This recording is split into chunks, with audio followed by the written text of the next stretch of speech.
folks, welcome back. As you can see, I am continuing sharing my seasonal deck edits.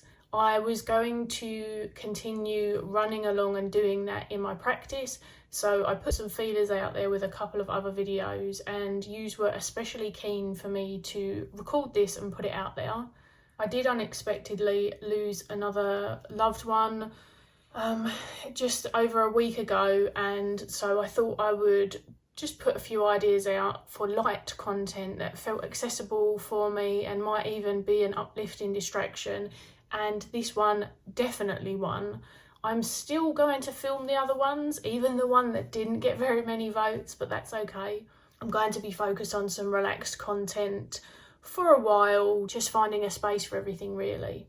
Now, if you follow the wheel of the year by the dates, which I do still celebrate the dates, then you'll know that spring hasn't necessarily kicked in quite yet, but in my actual practice, I follow it a lot more fluidly in line with the land.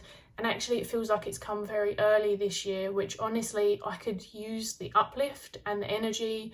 The warmer weather is appreciated. You will see a lot of colour and things associated with spring in at least half of this collection in particular. I feel like it's a little bit more springy and a lot more colourful than last year actually.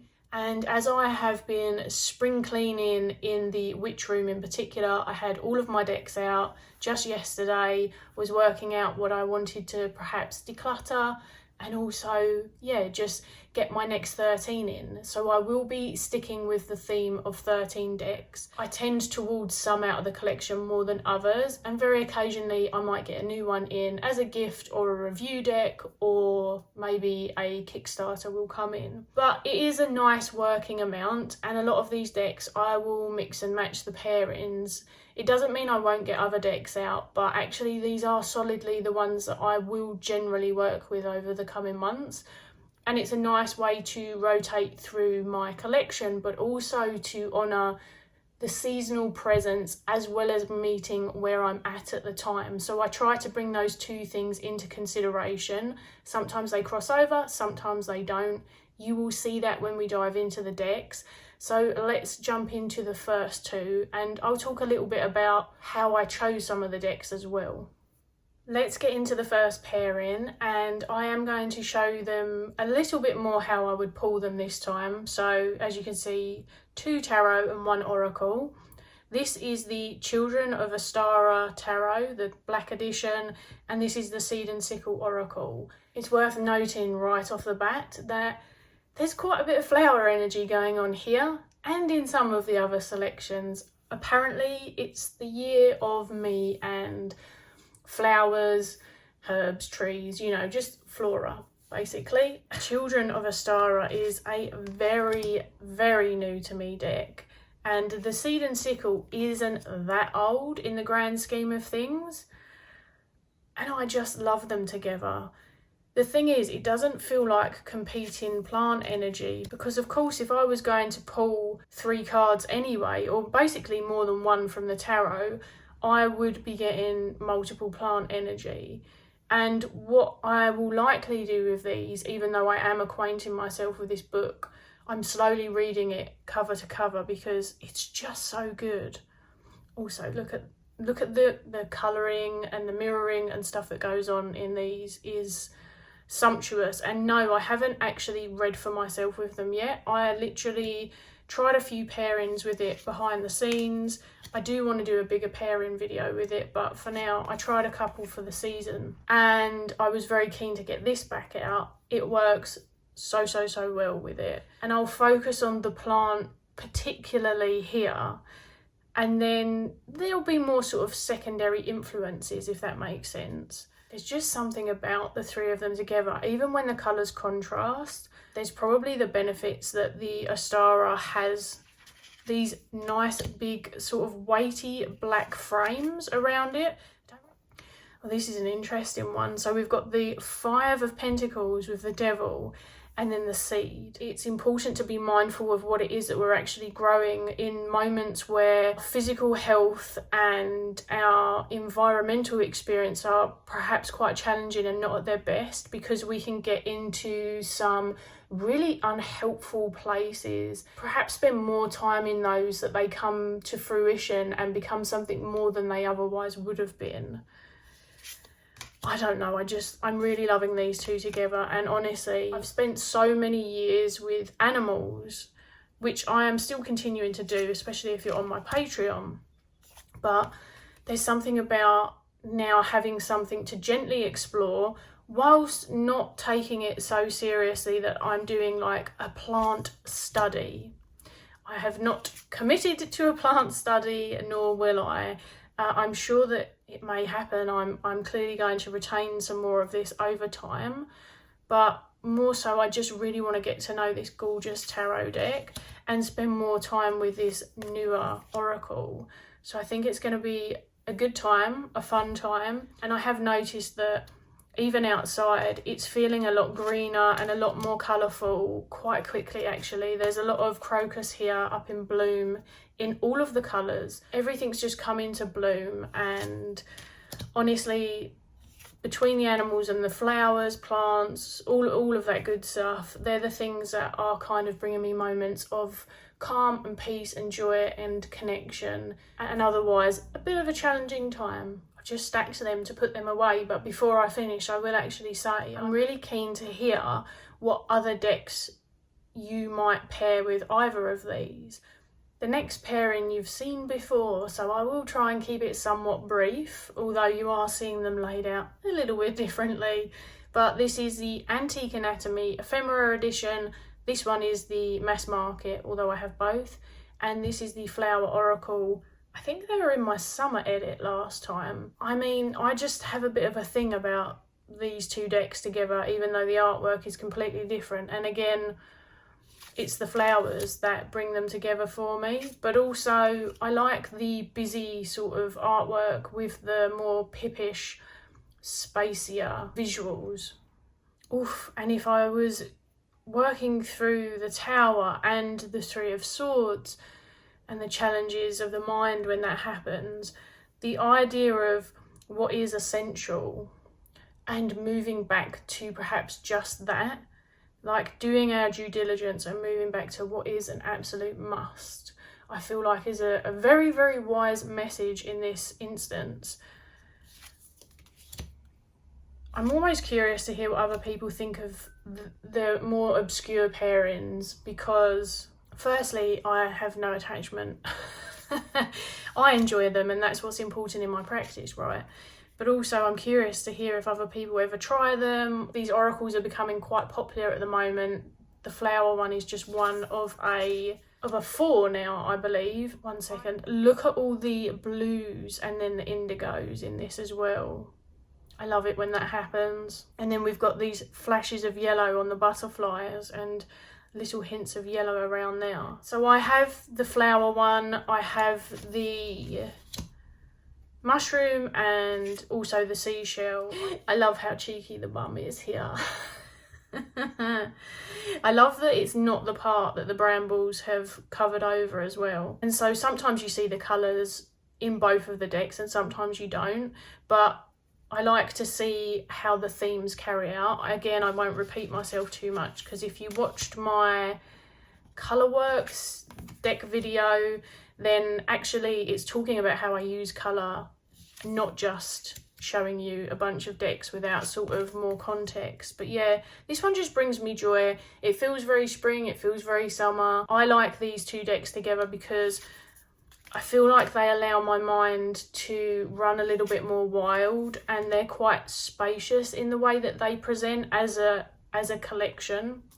And so they're a good one for me to go to when I'm feeling quite overwhelmed and yeah, just a little bit less grounded than perhaps I am at other times. So I think I'll leave these ones there. But look how dark and sultry this actual lavender depiction is as well. It's quite surprising because it's not how I picture lavender when I think of it, but I really love how it's mirroring these two. And it does have distrust in there as a keyword, which again, it's that fun three-way keyword. What ones jump out at any particular time? Are they all relevant? Do they interplay? Is it just one or two? I just love that about these. So I think these two are just going to be one of those pairings that eventually people get bored of seeing. So the next pairing, I don't think that you'll have seen before on my channel, but I have tried them together. So what we have here is the 5-cent tarot, and this is the mini version of the Coastal Curiosities. Again, these have been in one of my edits before, but I don't feel like I've used the 5-cent tarot anywhere near enough. And so to invite you into a little bit of some of how I was picking the cards, and this is how I'll lay them out, which is why I've tried to show you exactly how I like to pull them. I specifically chose the mini because I wanted to use more than one card, and I like the visual aesthetic. And when I say I like the visual aesthetic, it's sumptuous, it's enjoyable, it makes me feel like I am indulging in the ritual that is sitting down and divining with my cards, and it brings me a lot of joy. So that's exactly why I think about the layouts. Sometimes I do really messy ones, but there is something about doing this at certain points that just feels really nourishing and enjoyable. And so some of the decks I wanted to work with in particular because they felt like they would really help me get into the spring energy and see what was going on about me. Some of them I wanted to work with because they were new. Some of them I chose because they then complemented really well with the others, and they also felt seasonally appropriate. It's the wrong word, but like fitting, I guess. And that's what happened here in this instance. So I wanted to work with the 5-cent tarot. I do feel like if I was really going to slot it into the season, I might perhaps say autumn. It's really just because of the coloration of the backs, and there's a lot more greenery in it, so it gives me that kind of evergreen with the flowers sort of slightly pairing back. But I really wanted to work with it. It's got a lot of animal energy in it, actually. It's still a much newer to me deck, whereas this little friend, this feels very spring, summer to me in particular, the Coastal Curiosities. I feel like they have that nice mix of, I want to say glorious visual clutter, but I mean that in the most loving way. I mean it in the way that sort of a little bit how my altar and just my general living space looks in parts. I don't feel like they're too busy together. And I did try other decks that were quite similar, and I'm not sure if it's just because this one's smaller as well, but there was something that just worked. And what I like about these is there's a lot of nature and there's a lot of animals, sort of vintage trinkets and stuff in both. And I feel, in my experience of reading with both, you can kind of dive into the symbolism and those layers as much or as little as you want. And I think that that gives me the space for where I'm at the moment, and perhaps feeling a little bit more overwhelmed and less inclined to dive into all of the symbols. And then it's there if I'm feeling the urge to. So I'm hoping to be able to really get a better vibe for the 5-cent tarot and how it sort of sits in my practice. And the Coastal Curiosities is just a hard and fast yes from me. Really, really reliable, and feels like just a fun seasonal one. So what do we have here? We have the Page of Matches, so Wands, Justice, Admire and Depth. I really love that. I feel like the admiration crosses both, and then the page is sort of invited into more depth with the Justice. And you can see we've actually got more keywords to play with on both of these cards if you want them. They have sort of upright and a reversed, and I think that that's fun as well. I still like to see if a word jumps out at me at all. One of the ones that I really noticed was discovery, and I also noticed unfairness. So they're sort of the things that I might bring more into the reading, and it gives this one a little bit of an invitation to consider the blocks and the reversals in the way that makes sense to me in my readings, because I don't read with the cards reversed in the traditional way, in terms of they're not upside down, and the reversals aren't those sort of very Rider-Waite-Smith reversed meanings. So yeah, So the next one you can see already working with a few decks here, and also I will add that on top of the 3 to 4 that you're seeing, I'll explain the number variation in a second, I actually sometimes add the Seed and Sickle into this mix as well. I feel like I definitely have shown this set out, but I can't remember if it was on the membership stuff or just on a normal video. But let's get into it and I'll explain. And you can see we've really sort of fully moved away from, well, mostly from the sort of very heavy flower influences and overall nature and animal, and into a bit of a different realm. So we have the World of Warcraft Tarot, the Compendium of Constellations Oracle. This is the first edition. The current one looks very similar, to be fair, but you will notice a bit of a stylized difference. I actually have both. So this is my favorite. And this one is actually a mixture, I'll show you the rest, of 2 decks. If you're wondering, it's just so that they're all the same height.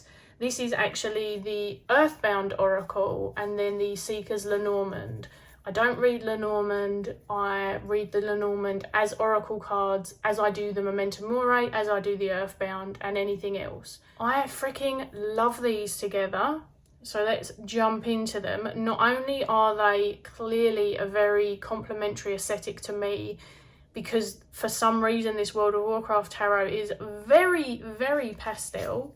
You have heard me at least mention it, and you have definitely heard Dawn over at 𝗕𝗿𝗄𝗄𝗏𝗄𝗏 mention it even more.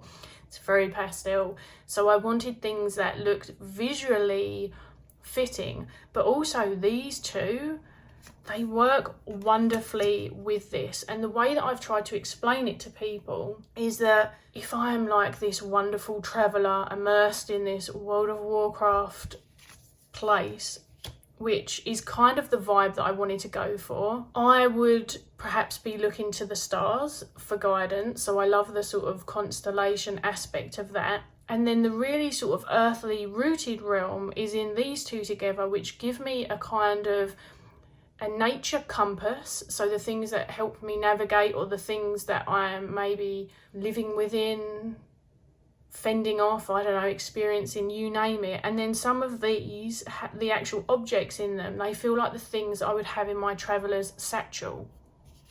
You know, the things that aid me along the way, basically. And I really love it for that. I also love it because I do incorporate colour into some of my deck workings more than others. And I find that this one just continuously gives me colour themes.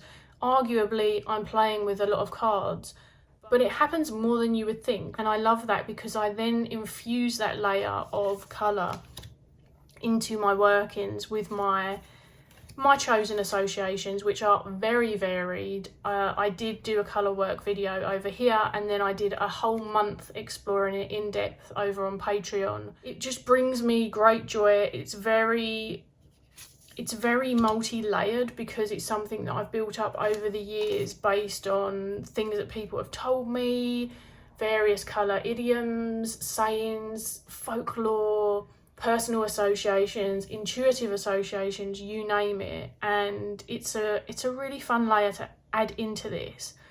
Also Arcana for this Empress and the whole vibe going on here. So good. I freaking love the Night Elves as well. They were my favourite race in the game. And then here we've got the green. I'm not going to pronounce that, but the keyword is 𝗕𝗿𝗄𝗏𝗺, really coming into some of the earthy tones here in the Page of Swords. So it's just a fun thing to look at and then merge all 4 together. You can see that these two, they only have one keyword or title, and therefore it just feels really relaxed. It doesn't feel like I'm putting too much information into one go. So even though there are quite a few decks here, especially when I add the Seed and Sickle in, it's just really enjoyable.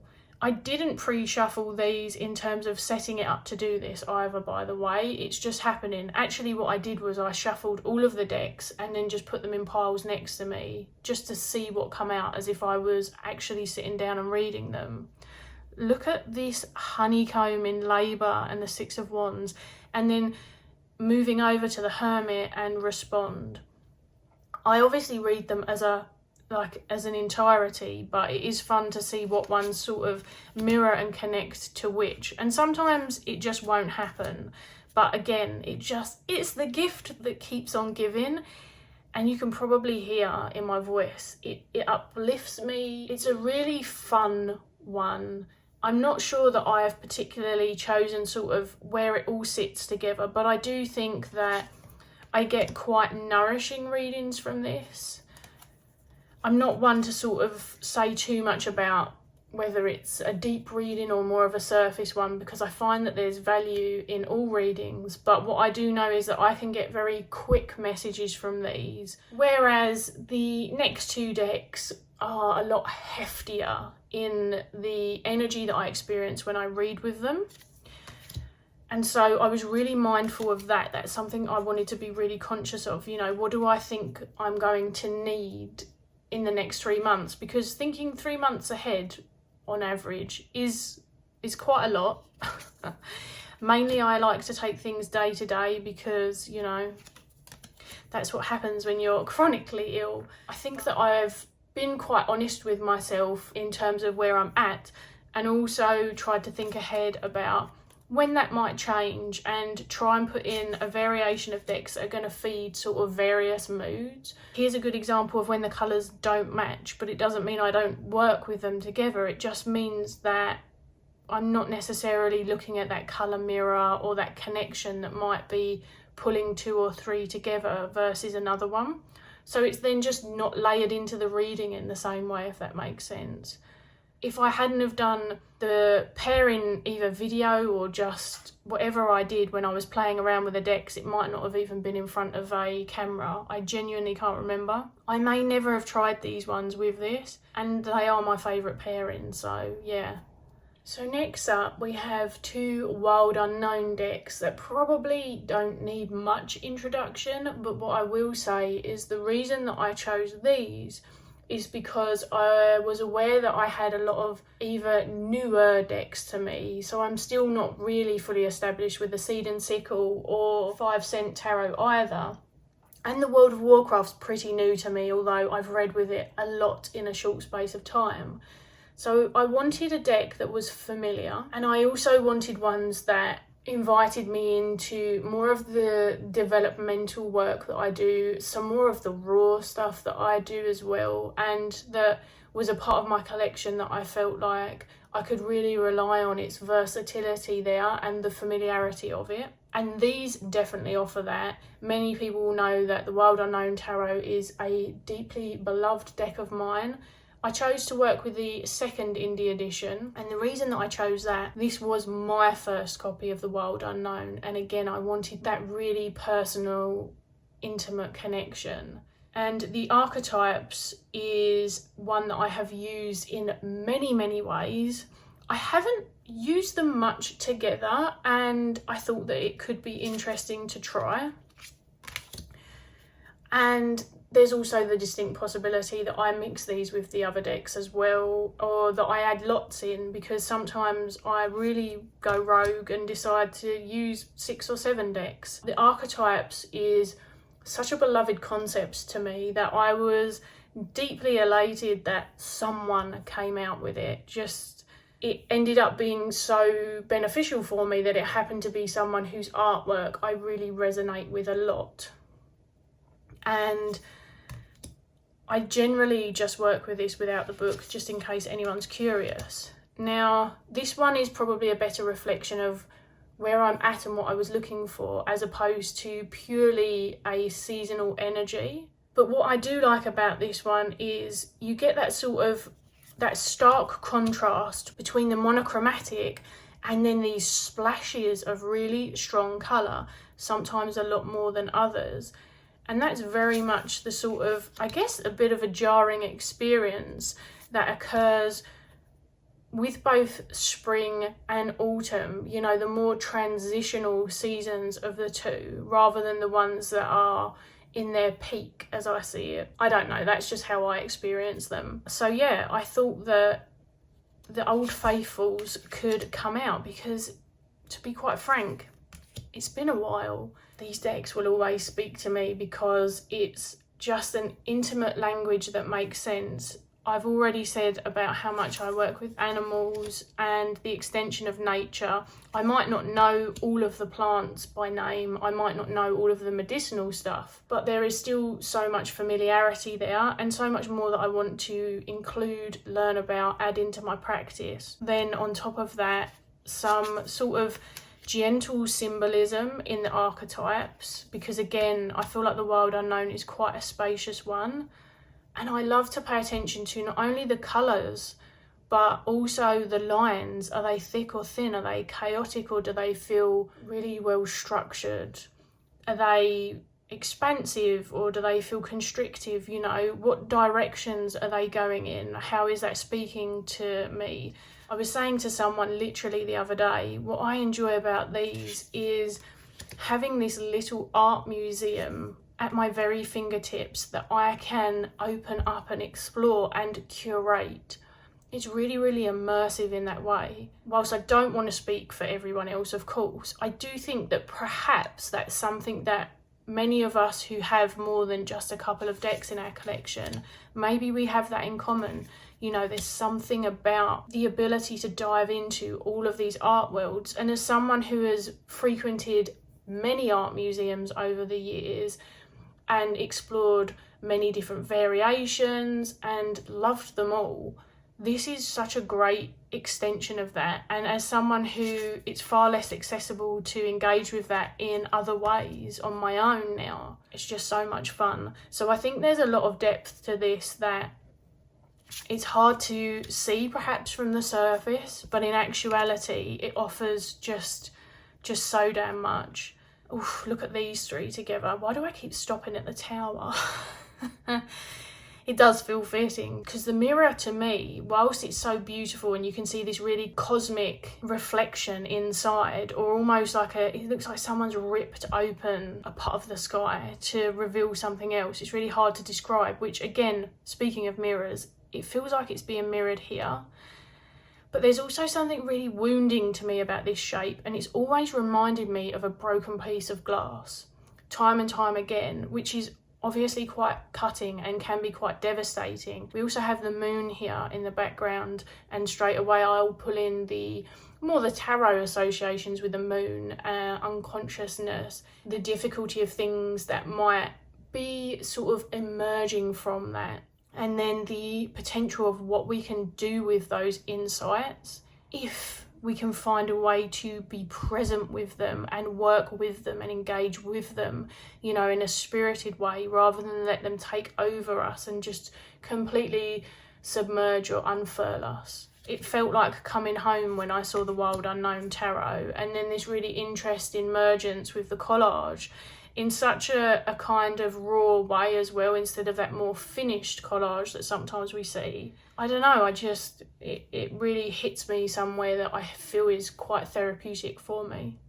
I have two more decks to show you, but I'm going to do it separately because they won't be paired with the others. I was spring cleaning yesterday, and this felt kind of springy to me because whilst this is quite colourful, a lot of them are like this, so they don't have as much going on in the background, and it felt like that crossover between, you know, coming out of winter and into spring. I haven't used it for a long time and I really enjoy it, so it was giving me that kind of energy. And when I was spring cleaning yesterday, my body got too sore and I was done, so I picked this deck up and went and sat on the bed with it. The reason that I have these out, because I want to move them out of the way while I carry on talking, is because this was originally an indie deck and I don't know what it was called then because the name has been changed.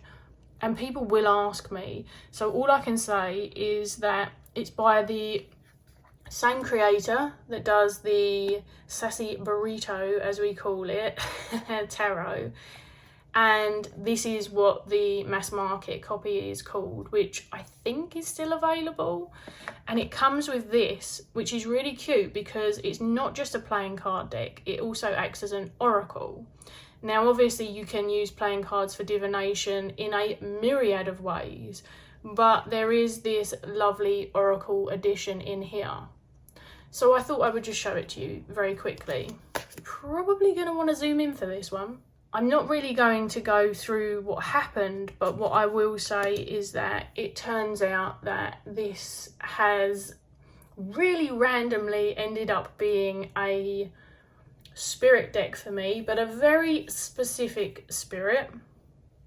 And as I flicked through the deck, not only did the spring vibe stay true, or at least some of how I experience the spring, which is quite abstract here. It's more of a colour. It's not necessarily all of the objects, although I will say some of the activities in this are things that, because of my body and how it responds to the cold, I tend to be able to engage with lightly more in the spring and summer and less the rest of the year. Look at this, it's so cute. Also the symbols, the objects, the activities that come up in this. This is one of the cards that really hits me in the feels because of who I've connected with it. But anyway, I just decided to roll with it. Who cares? It had a moment, it felt fitting for the season. I'm just going to see what happens. And one of the things that I've said to people before is that I have Memento Mori out on my altar always, and I don't always include it in these because it's just kind of a given, and it's not necessarily one that I'm going to lean for seasonally, because and a deck that I'm going to show after, but for a sort of different reason, they're going to take up a bit of some of the practice that's used for. So it will see a little bit less use perhaps than normal. I'll use it and then I'll have a break from it or whatever, but it just never goes away. The memento is always here and it's always useful. So yeah, this one is such a great deck to use intuitively. It is nice to have those oracle bits, especially if you're someone who is less familiar with working with cards that don't have keywords or titles on them. But honestly, I would encourage you to run free with it and just enjoy it because it's so much fun. It's quite cheeky in places. The jokers are really funny, actually. One of the jokers is doing a little kitty poop, which is kind of cute. And then the other one's doing a little fart cloud. So yeah, just overall hit me in the feels, if I'm honest. And then as I was going through the deck, I was like, how are there so many of these things that this one person loved and I just didn't realise? And I suppose that's because I don't necessarily pick up decks and think of them in that way unless there's a reason or a time or an invitation to do so. Here is one of said jokers. So yeah, it's cute as pie, and also ended up being really quite hitting, but in the best way. And that's all I'm going to say about it. Finally, last but not least, we have the Broadbent sisters clearing cards. And people will know over the years I'm very fond of these. The two sisters do artwork throughout, so there's two different art styles. Visually, it doesn't remind me of the season. Overall, I don't think I would associate it with any one season. It's just one of those decks. But I had a few decks out that I was feeling called to when I had literally all the decks I own out across the floor, and I shuffled a lot and pulled like 1, 2 or 3 cards from probably about 5 or 6 decks. It was like, no, I think I liked the idea of reading with it more than how it hit me in the moment. This one I pulled out, and I've left the 3 cards on top. I pulled Light a Candle, Abyss and Dry Bones. And honestly, with everything going on at the moment, it just landed. It's very witchy, this deck. It's very, very good for embodying the craft and the ritual and the devotion and the acts surrounding it. And I feel like it was some very clear, here's some, ritual focus and advice for you. So I'm honouring it, and it's going to be in the spring edit because, as I say, I make the rules. And the fun thing about the spring edit for me, I suppose, is that I'm not just getting all of my spring decks out at once. Imagine how many of those I could associate to each edit. And also, then you might be seeing the same thing year after year after year. for me, this is a really good reflection of my practice in that particular season, in that year. So it's not just the decks that remind me of the season, it's the ones that I feel called to work with, or I feel reflective of what my practice is going to look like throughout the coming season. Sometimes it's a lot shorter lived than others, which is why I say some of them, they might get used for the first month, and then for the other 2, they're just not relevant anymore. I don't force myself, but this is very much a good time and place deck for me at the moment. And I absolutely adore it. It's not one that you see around very often. I've had it for a while. In fact, probably quite some years back now, I did some mini readings with people on Patreon. But I find it really sparks just a really fun sort of short narrative story for me, or a bit of, I guess you could call it advice, but like an invitation. People didn't have to take it. And what I get from it any one time can be so varied as well. I feel like it's quite open like that. And it is another one of those decks where I would say it's nothing like the 𝗕𝗄𝗃𝗃 in its presentation, and I wouldn't necessarily use it for all of the same reasons, but some of the decks that I gravitate towards in particular, you'll notice a lot of the oracles, other than the flower oracle, either had just the one keyword or title, or they have really not much on them at all.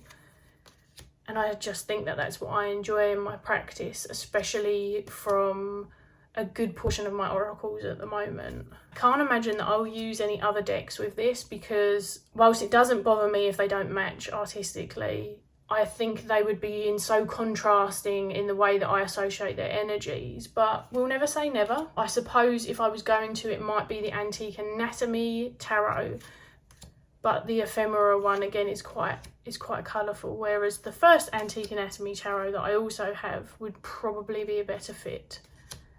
But yeah, I freaking love this deck. I was gifted it many years ago, and it was such a sweet gift, and has honestly been cherished ever since.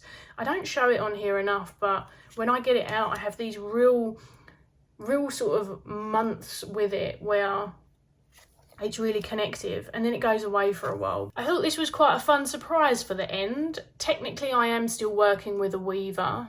You will have seen her if you watched my February roundup video, but otherwise that is my spring 13. Do you work with decks seasonally? If so, let me know. What are you getting out? Obviously, you might be in the southern hemisphere, so for you it won't be spring, it will be autumn, but I am still interested. Otherwise, if you don't, but a certain deck in your collection comes to mind, I am generally curious, because there is that, I guess there's that split for me. I can associate a deck with a season, but it never ties it to a season.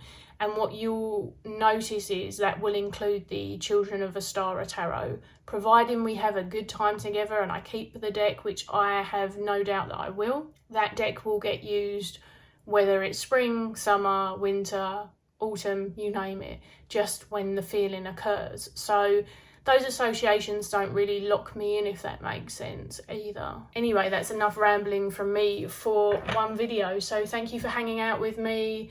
Yeah, feel free to drop anything else in the comments, and otherwise I'll hopefully see you all again soon. Bye.